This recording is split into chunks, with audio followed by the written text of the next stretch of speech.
April 10th, 2005 was a beautiful spring Sunday. It was a month before our youngest daughter Julie's 22nd birthday, which was going to be on Mother's Day, along with her college graduation, which were all going to happen on the same day. Julie had just accepted a job after college in a field that she loved, and her future was bright. That morning I was hanging curtains, getting ready for the big graduation birthday weekend, when the police came to our door. They said there'd been a fire at Miami University, at an off-campus house, and they couldn't find our daughter Julie. They'd just taken 3 victims out of the house. And at first we didn't understand what that meant. I thought, those poor kids, but why are they telling us? And then the reality of what they were saying hit us. They had to use dental records to identify the body. So we had the tiniest bit of hope until the next day when they confirmed what was our worst nightmare, that Julie was one of the victims. Sunday, April 10th, 2005, turned out to be the worst day of our lives.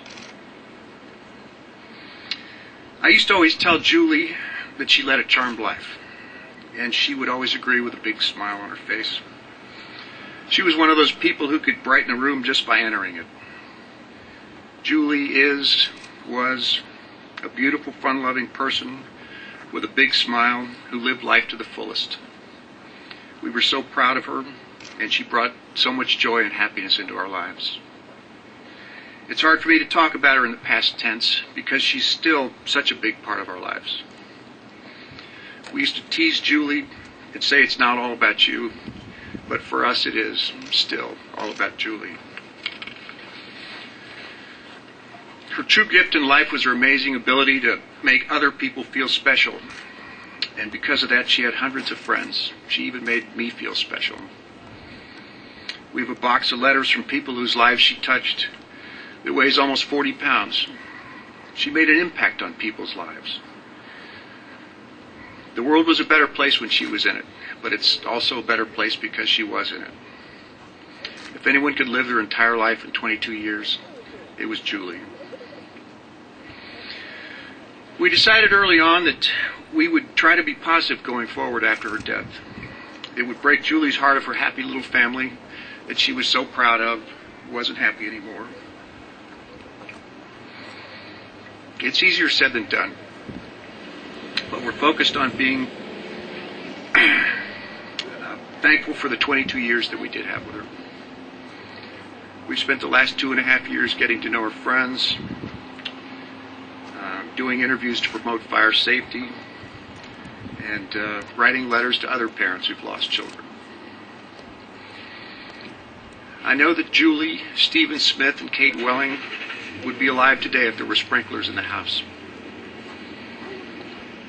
When the landlord rebuilt the house, he didn't put sprinklers in it because he didn't have to. And I was disappointed. I was angry. But he didn't do it because he didn't have to. At a house that rents for $64,000 a year, I would think that the landlord could afford to put sprinklers in. I personally think that college kids can't be safe unless they're sleeping under sprinklers. But until that happens, parents need to be involved. When your son or daughter calls and tells you about the cool house they want to live in next year and want you to pay for, take a look. Be involved in your children's lives and decisions. Kids are thinking about location, close to campus, close to town. Parents should be thinking about whether the smoke alarms are working. Are there 2 ways out? Is it a safe house?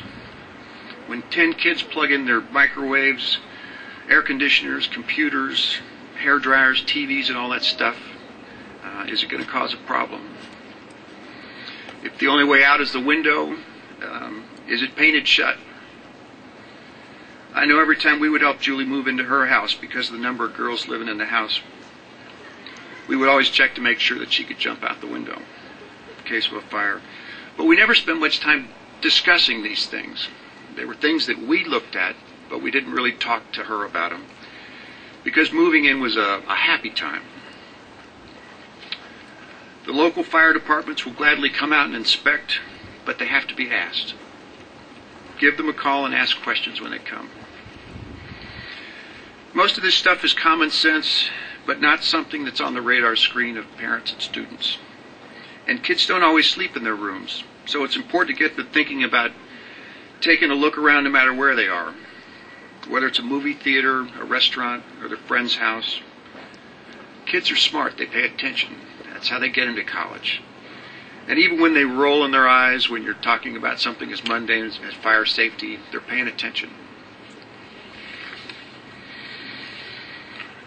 What your kids learn in college about fire safety are lessons not only for their college years, but throughout their life. We thought that the bad things happened to other people. We never said it out loud. It was just something that we knew. But they can happen to anybody. So parents need to stay involved with the decisions their kids make about where they're going to live when they go to college and are testing their independence. My family and I are so grateful that the state of Ohio has issued the proclamation declaring September as Campus Fire Safety Awareness Month.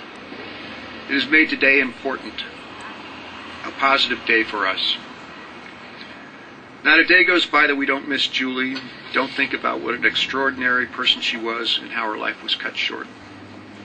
If we can help someone else from the same fate as Julie's, then we've helped to make a difference and made Julie proud of us.